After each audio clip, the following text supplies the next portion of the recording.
Bongbong bangag yan. That's why sinasabi ko na sa inyo ngayon, si Bongbong Marcos bangag noon. Ngayong presidente na, bangag natin ang presidente.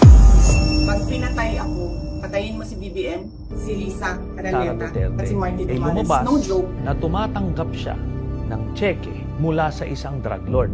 Hindi lang siya, kundi buong pamilya She may nila. not like my answer. She may not like how I answer.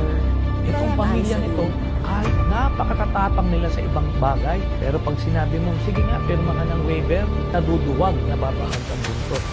Itong Do you know Mary Grace Piatos? Hindi ko po siya kilala, ma'am. But Yan ba ang mga gawain na yan? Ginawa ni Sara Duterte? Yan ba ang gawain ng isang taong dapat manatili? House members who verified and swore before me this impeachment complaint is 215 House members.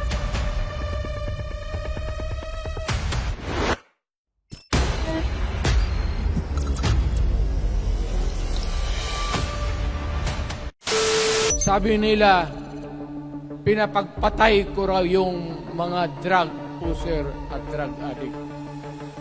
Mabutit na lang, wala na ako sa pwesto, baka kasali ka pa. Isa yon sa mga naging pundasyon. And of course, yung pagkanyang pakikilahok sa mga rallies na wherein sinasabi na Hindi lang naman natin pwede sabihin, Marcos resign. Bakit ba kailangan resign? Dahil hindi mo pinapakita sa taong bayan na maayos kang mag-isip at kaya mo ang mamuno. yung mag-step down ang president, bangag ang president.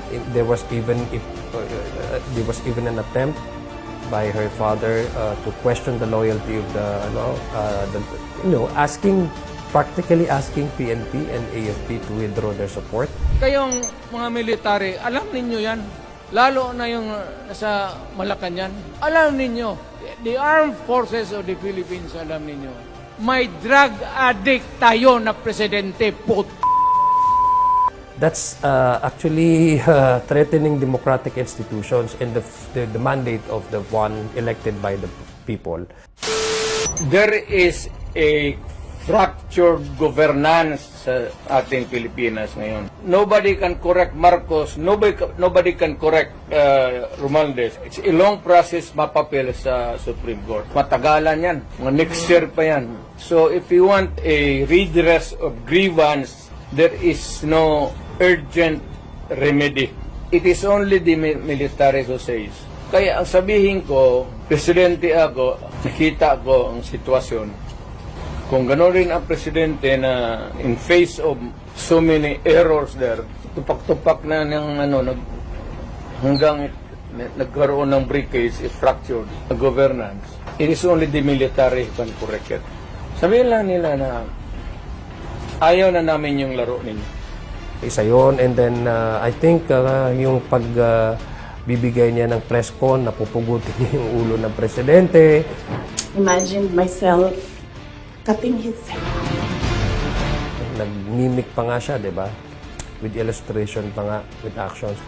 Those things actually add up to one of the articles na, she may be not really fit to be the next commander-in-chief and the head of our government and the architect of our economic strategy, for the national strategy.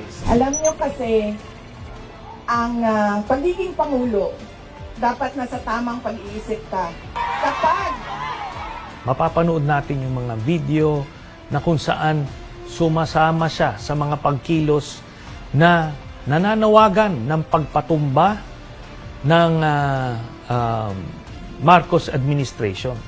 Ito ay sedition, ito ay nananawagan ng insurrection, tapos isa siya nasaksi doon, isa sa mga boses na nagtutulak na mangyari yon. may kinausap na ako na tao, sinabi ko sa kanya, kapag pinatay ako, patayin mo si BBM, si Lisa Araneta at si Martin Romualdez. No joke. No joke. Yung pag-threat niya sa ating nakaupong Pangulo, that is a form, even if you ask lawyers, that is also a form of sedition. Because you do not only try to murder or kill a person.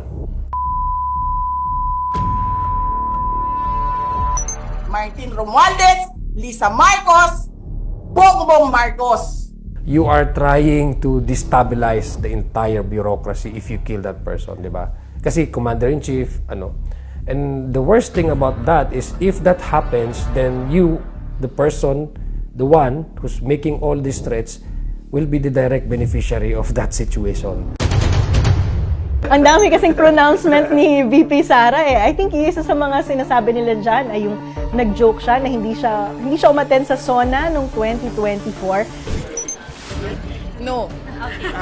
No, I will not attend the SONA. I am appointing myself as the designated survivor. At sinabi niya na siya ay yung designated survivor. Ang designated survivor, and I think kapag yung Vice President mo nagjo-joke na siya ang designated survivor, then yung kapulisan natin, intelligence offices natin, ang ating mga security would consider it a threat to the President and other high officials of government. So, hindi kasi pwedeng basta-basta na nagjo-joke ka ng mga ganyang joke, especially if you're the Vice President.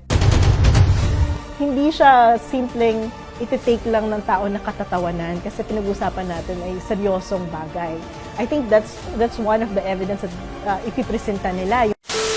Dito, titignan, yung mga statements ba niya, yung mga ginagawa ng kanyang mga alipores, ay seditious. No? Papasok ba siya doon sa third justification na yan ay isang uprising? Dahil very public yung kanyang statement, bibilib ka rin naman eh. No? Tiro mo, public yung assassination threat, public yung pag-call ng mutiny tsaka coup, public yung secession, public yung uprising. May kinausap na ako na tao.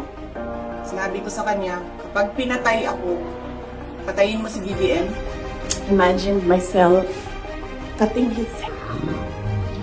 Papatayin ko si ganito, papatayin ko, pugutan ko ng ulo. Kung katanggap-tanggap ba yun sa'yo or hindi katanggap-tanggap, no?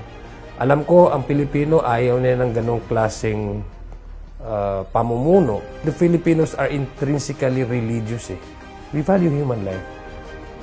Hindi katanggap-tanggap sa Pilipino ang ganong klaseng pananalita. Bakit hindi natin ito may apply sa pinaka matataas na posisyon sa gobyerno?